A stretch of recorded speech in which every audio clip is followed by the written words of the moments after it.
सानिया ने 2 बार किरण और उसके बच्चे की जान लेने की कोशिश की है। अम्मी वो अच्छा बन के आपको बेवकूफ बना सकती है, लेकिन मुझे हरगिज नहीं। इस घर में 3 औरतें रहती हैं और तीनों एक दूसरे को समझने के लिए तैयार ही नहीं है। मजबूरी है कि मैंने उसे बहू के रूप में कबूल कर लिया। दूसरी शादी मेरी बदकिस्मती थी। मेरे इख्तियार में होता तो मैं कभी दूसरी शादी ना करता। कहीं हम अपने बच्चे ना खो दें। ड्रामा सीरियल शिप्पा में व्यूवर्स अब तक आप देख चुके हैं कि किरण सानिया पे इल्ज़ाम लगा देती है कि इसने मेरे कुछ खाने में मिलाया, इसलिए मेरी तबीयत ख़राब हो गई। और ज़ारून सानिया से पूछता है, सानिया कहती है कि मैंने ऐसा कुछ नहीं किया, वो झूठ बोल रही है। लेकिन ज़ारून मानने को तैयार नहीं और सानिया घर छोड़ के जाने का फ़ैसला करती है। और ज़ारून कहता है कि अच्छी तरह सोच समझ के जाना, क्योंकि इस दफ़ा कोई भी तुमको मनाने के लिए नहीं आएगा। और सानिया यहाँ से चली जाती है। और दूसरी तरफ जब अली और लाइबा को पता चलता है तो वो कहते हैं कि ये भी तो हो सकता है कि सानिया के खिलाफ किरण झूठ बोल रही हो, क्योंकि मुझे इतना पता है कि सानिया ये सब नहीं कर सकती, क्योंकि उसे आखिरकार रहना तो हम ही में है। उधर लाइबा भी यही कहती है कि मुझे लगता है कि किरण भाभी झूठ बोल रही हैं, इससे पहले भी बहुत कुछ कर चुकी हैं, मुझे लगता है ये सानिया भाभी को घर से निकलवाने के लिए ये सब कुछ कर रही हैं।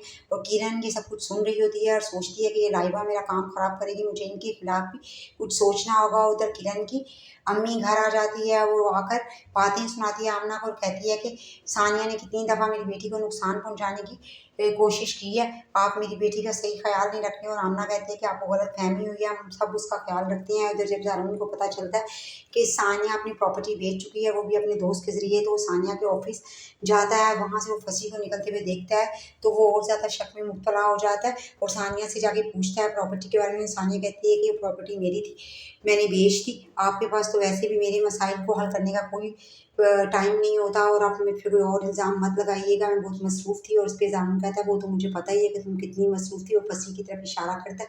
उधर कैसर कामरान को और रिफ़त को घर से निकाल देते हैं और रिफ़त नाराज़ होती है, कामरान से बात नहीं कर रही होती है। और कामरान उससे कहता है कि ये ड्रामे यहाँ मत करो, मैं चाहूँ तो मैं 3 लफ्ज़ बोलकर तुम्हारे भाई की सारी अकड़ निकाल सकता हूँ।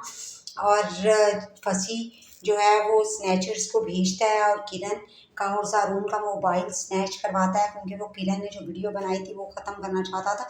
और किरण फ़ोन करती है कि मुझे पहले ही पता था कि ये सब कुछ तुमने ही किया होगा। उधर अली और लाइबा परेशान होते हैं, अपनी अम्मी को समझाते हैं अब तक आपने ये सब कुछ देखा, अब आने वाली वीडियो में आप देखेंगे कि जो उसकी अम्मी है किरण की, वो ज़ारून के भी कान भरेगी और कहेगी कि सानिया मेरी बेटी को नुकसान पहुंचाना चाहती है। और ज़ारून पहले ही अपसेट होता है और वो बताता है कि अब सानिया इस घर से जा चुकी है, अब आपको किसी किस्म की कोई शिकायत का मौका नहीं मिलेगा।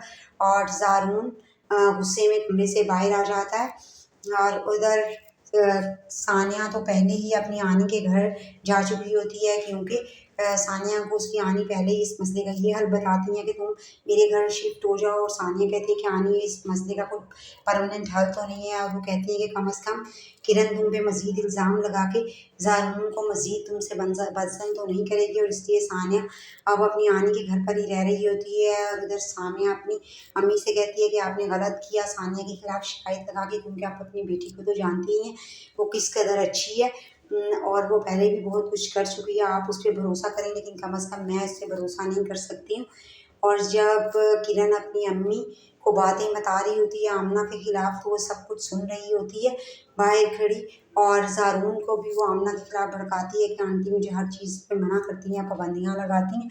तो आमना ये सारी बातें ज़ारून को बताती है। जब वो ऑफिस से आता है तो ज़ारून अपनी अम्मी से कहता है कि आपको तो हर वक्त बस किरण से शिकायत ही रहती है, पहले आपको सानिया से शिकायत थी, आप मुझे बताएं मैं क्या करूं, आपकी खातिर मैं किस किस को छोड़ता चला जाऊं। और ज़ारून की अम्मी को उससे ऐसी तवक्को नहीं होती, वो कहती है कि मैंने खुद अपने कानों से सुना ये लड़की तो इस घर की बहू बनने के लायक नहीं थी, लेकिन फिर भी हमने इसको अपनी बहू बनाया। और ज़ारून कहता है कि मैं दूसरी शादी कहाँ करना चाहता था, ये मेरी किस्मत में लिखा था और बस हो गया। लेकिन आप तीनों औरतें जो इस घर में रहती हैं वो तीनों एक दूसरे को बर्दाश्त नहीं करती, आप लोगों ने मेरा ज़हनी सुकून बर्बाद करके रखा हुआ है तीनों ने। अब अगर किरण भी मुझसे गिले शिकवे करती है और उधर सानिया है तो सानिया भी मुझसे बात करना पसंद नहीं करती, और वो तो ये घर छोड़कर ही जा चुकी है।